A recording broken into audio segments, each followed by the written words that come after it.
So you can see that red and oranges are probably my favorite colors to use in my watercolors. And that's because I do a lot of sunsets, sunrise, and atmospheric skies that have a lot of red, yellows, and so on in them. So I just want to go over what these colors are, and then I'm going to show you some of my paintings where I use these colors, and then I'll try to do a simple demonstration using some of these colors. So we've got permanent brown, which is actually, it's a lovely color. It looks a little bit dull here, but it really is a beautiful color. And I use that quite a lot in my watercolor paintings. For instance, I'm showing you prints of my paintings because some of them are behind glass and some of them are sold. So in this painting, this is where I used this permanent brown, and I used it here with some blue, which sort of made it go a little purpley, and there's a little bit of it in the sky over here. It's actually a very lovely color, and it doesn't do it justice here on the paper. Perylene maroon, also one of my favorite colors. I do have a painting right now that has a little bit of perylene maroon in it, and along with a lot of other colors. I'll just see what I have here. I have brown madder, transparent pearl orange, and burnt umber. When I paint my sunsets, I don't just use one red. I'll use a number of reds. I'll mix some of the reds with the yellow that I'm using in the sky. I'll even put some blue in here. There's this dark area here. I had some Payne's gray. I did a glaze of Payne's gray over the reds to make it look more like a receding sun. And so that's Perylene maroon. It's a really, really, really nice color. And brown madder, that painting I just showed you also had brown madder in it. This is transparent red oxide. Both of these are transparent red oxide by different manufacturers. This is Daniel Smith and this is M. Graham. So whenever you buy paints, you're always going to get slight variation in the color with different brands. I think I used transparent red oxide in this painting also, so that's also in there. Permanent alizarin crimson. It is a cool red, but I've used it here quite successfully. This painting is just alizarin crimson, raw sienna, and these are just acrylic inks to get the branch textures. And I don't remember the mixture I did for the berries, but I basically wanted to show you how I used alizarin crimson. If you add a lot of water, you get it pale like this. If you go a little darker, you get it like that. And then I mixed in some raw sienna with it, and the raw sienna granulates a little bit. So you can get some very nice effects with that. Cadmium red. This is probably the only color I have here that's not transparent, but I do use it, and I don't use it by itself. What I do is, it's a lovely color, and this is the Daniel Smith cadmium red, which actually doesn't have any toxic cadmium in it. They just mimicked the cadmium red color. I mix that cadmium red often with new gamboge, and here it is mixed with new gamboge, and that makes beautiful fall colors. You can get some really, really nice effects in fall colors. Now let's go to the oranges.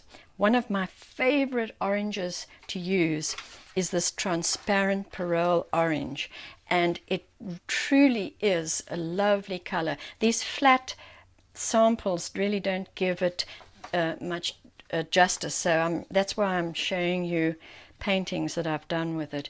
See, this is all transparent pearl orange and a blue, Daniel Smith blue, I think it's called Kyanite Genuine. It's got a metallic finish to it, and I don't know if you can see it in the print, but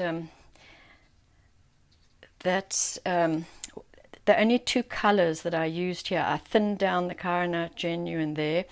I just did washes of Perylene orange, lighter and darker, splashed in some of the kyanite genuine here, and I used watercolor pencils here to do the tree trunks. Burnt sienna is truly a workhorse color that most artists have in their palette. I'd be amazed if I've never met an artist yet who doesn't have burnt sienna. Again, it looks a little flat there. Here's a painting that I did with, it's also a sunset in the marsh, with purely just burnt sienna, raw sienna. I think it was French ultramarine mixed with burnt sienna for the grass areas here, and the little dark area here I just dropped in some neutral tint. So basically 3 colors and a little bit of Payne's grey for the distant hills there. But burnt sienna is such a useful color. You can mix it with other colors, as I showed when we did the greens. You can mix it with greens to get some really interesting greens. So I do recommend that you make yourself a chart, because it's really for each color, because it's really helpful to keep.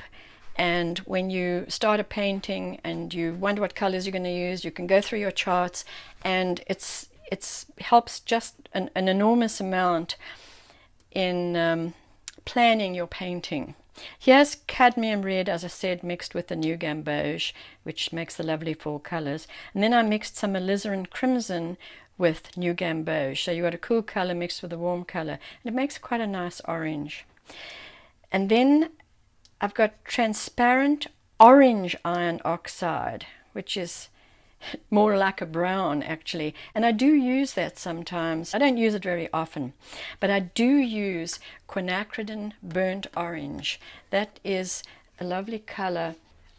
Here's a painting where I used the quinacridone burnt orange with Perylene green, and so you've got I always try to use warm and cool colors together because it makes the painting more interesting. It's nice to have a play warm against cool. So this is all quinacridone burnt orange, where I used some material cloth for texture, and I did the Prussian green here, a little bit here, and I used some very pale Prussian green for the background hills there, and then inks for the acrylic inks for the grasses.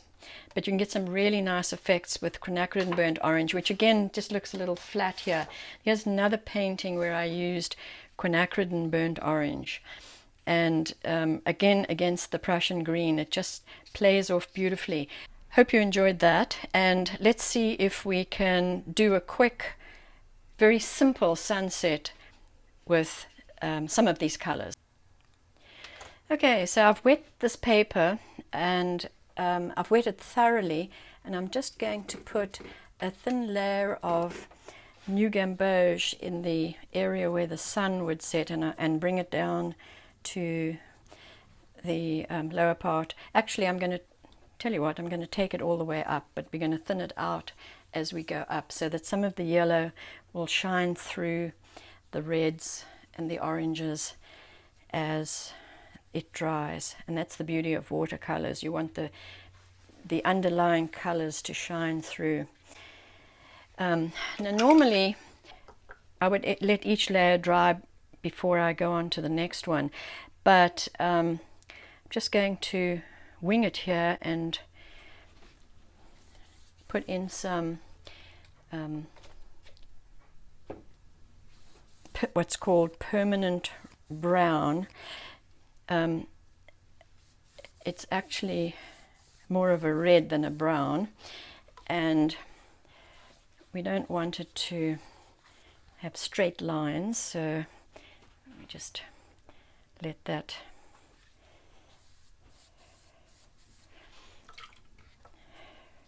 and I'll even put some at the bottom here. I want to keep the yellow pure in the middle there. Now I'm going to add some Perylene maroon to that. This is what I really love, this dark color, and I may actually even lift when I finished putting all these reds in. I may even lift some out to get back to the sky. So that's how I work actually when I'm painting. And let's do we're going to do a sort of land area here. And I think I'm going to add some more New Gamboge into this.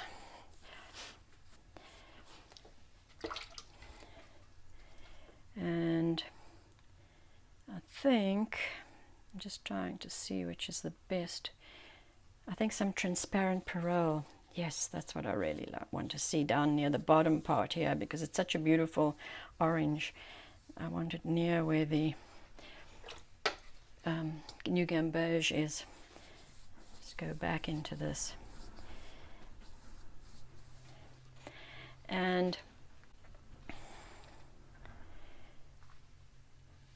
see, I can get some nice. You can just keep adding reds, oranges, yellows until you're happy with what it looks like.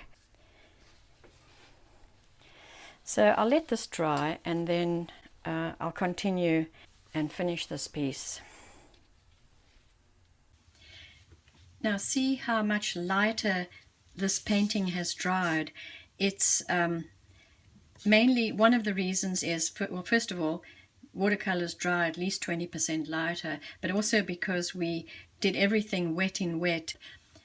As you put a wet layer over another, it tends to pick up the color that's underneath it. So it's really, it's better if you're doing a sunset to really do it layer by layer and let each one dry.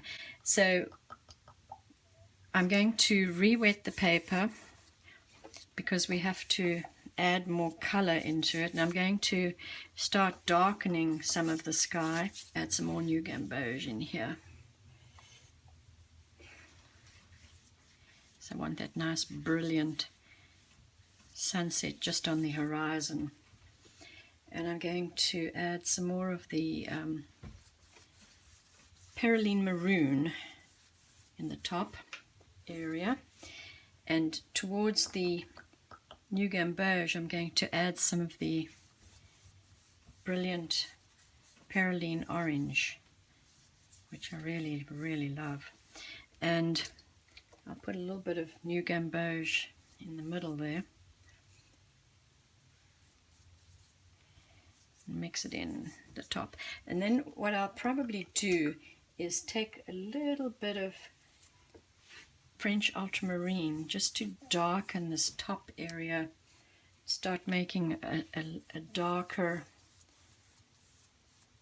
you know, the top of the sky area is the area that's closest to you. So you want to always have that as your darkest area. And in the foreground here, I'm going to mix a lot of burnt sienna with French ultramarine to get a very dark foreground. This is something that you have to build up to in layers. You have to wait for each layer to dry, and let's do some hills. And then what I may do is do a pathway going up to, and maybe have a couple of trees here, and have a pathway coming up to it. And to do the pathway, I would lift out paint like I did in one of my previous paintings. Now this is getting a little bit too wet, so, but it's beginning to look good. And the more layers you do, glazing is what it's called, the more depth you're going to get to your painting, and the more that the previous colors will shine through your layers, and you just get a more glowing effect. See, I'm going to finish that off when it's dry and decide whether I want to do a pathway up here, which I may very well do, and I'm going to do a darker layer yet when that's dry, and maybe do a distant hill. I just want to let it dry, and then I'll see what it is that I actually want to do. I hope you enjoyed this course, and if you did, please remember to give me a thumbs up, and please subscribe to my channel, and every week just check in to see my latest demonstrations, and you'll see this finished painting as the cover for this video.